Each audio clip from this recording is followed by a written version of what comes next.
Bonjour à tous, j'espère que vous allez bien. Alors, la semaine dernière, on a parlé prise de poste et du coup, cette nécessité finalement qu'on avait de rester 100% soi-même pour maximiser ses chances de réussite et puis surtout maximiser la possibilité de développer son potentiel.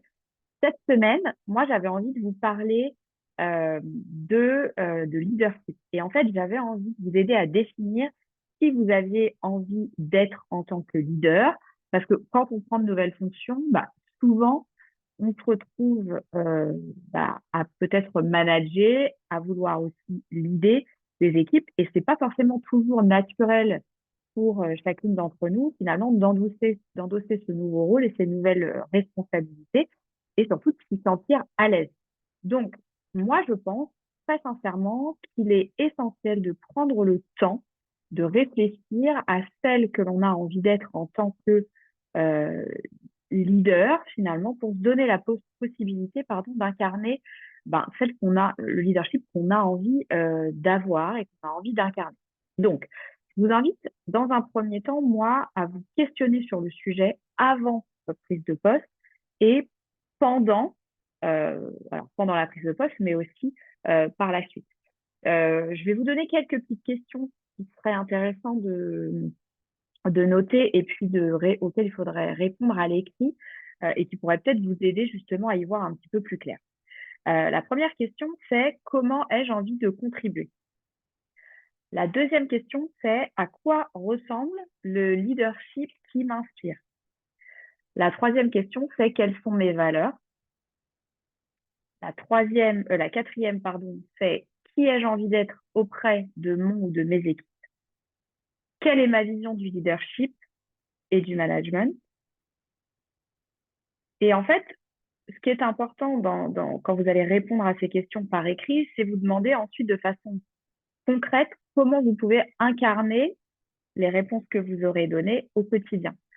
Parce que finalement, quand on prend le temps de définir comme ça en amont ce qu'on a envie d'être, eh ben, on va décider finalement de s'aligner avec ses propres valeurs, avec ses envies, avec ce qui nous inspire et avec notre façon de voir les choses, plutôt que d'essayer de se conformer encore une fois à un style de management existant ou une façon de l'idée qui serait peut-être pas forcément en lien avec vous, votre façon de voir les choses. Et je crois que c'est vraiment important de se faire confiance et d'essayer de coller au mieux à qui on est aussi en tant que leader et en tant que manager quand on est concerné. Donc, je crois que c'est vraiment important de prendre le temps de réfléchir pour rester, encore une fois, authentique et soi aussi dans la sphère professionnelle. Évidemment, quand vous allez avoir défini tout ça pour vous-même, prenez aussi le temps de faire évoluer avec vous la leader que vous serez devenue avec le temps, ajuster quand c'est nécessaire. Vous verrez, vous allez merder vous aussi. Il y a des choses où vous dites, tiens, là, j'aurais peut-être pas dû faire comme ça.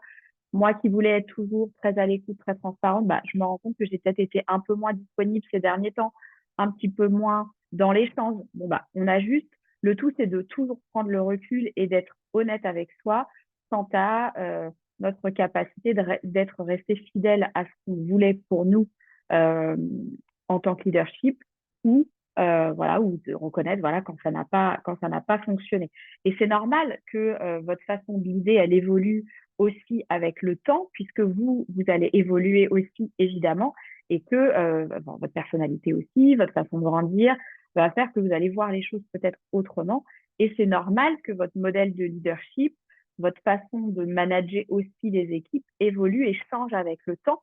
C'est normal. Il faut simplement s'assurer que ça reste aligné avec vos valeurs, avec qui vous êtes et avec qui vous avez, avec ce que vous avez envie de dégager aussi pour vos équipes. D'accord? Donc, voilà déjà une première étape pour essayer de travailler ça pour vous si vous êtes sur une prise de poste ou même si vous êtes déjà en poste, je pense que ça vaut vraiment le coup de faire l'exercice. Et si vous avez besoin d'accompagnement dans cette transition, qui n'est pas toujours facile, on l'a déjà dit, n'hésitez pas à me contacter. Moi, je serai évidemment ravie de vous guider dans cette nouvelle aventure, de vous accompagner pour que vous puissiez incarner le leadership qui vous ressemble, qui vous épanouit et puis qui vous donne envie évidemment d'emmener les gens avec vous. Donc, Si vous avez besoin de ce petit coup de pouce, vous me faites signe directement dans les commentaires ou par message. Vous pouvez aussi faire votre demande sur l'onglet Travailler avec moi de mon site, que je remettrai évidemment dans les notes de cette vidéo. Et puis, bah, en attendant, je vous souhaite à toutes de passer un excellent week-end, enfin, en tout cas, ce qu'il en reste, de profiter du beau temps si vous avez la chance comme moi d'en profiter. Et puis, la semaine prochaine, on parlera lecture. Il y a un livre dont j'ai vraiment envie de vous parler euh, qui, j'espère, pourra vous intéresser, en tout cas qui, j'espère, devrait parler et intéresser bon nombre de femmes. Donc, j'en parlerai la semaine prochaine. Et puis, bah, en attendant, bon week-end à nouveau. Ciao, ciao.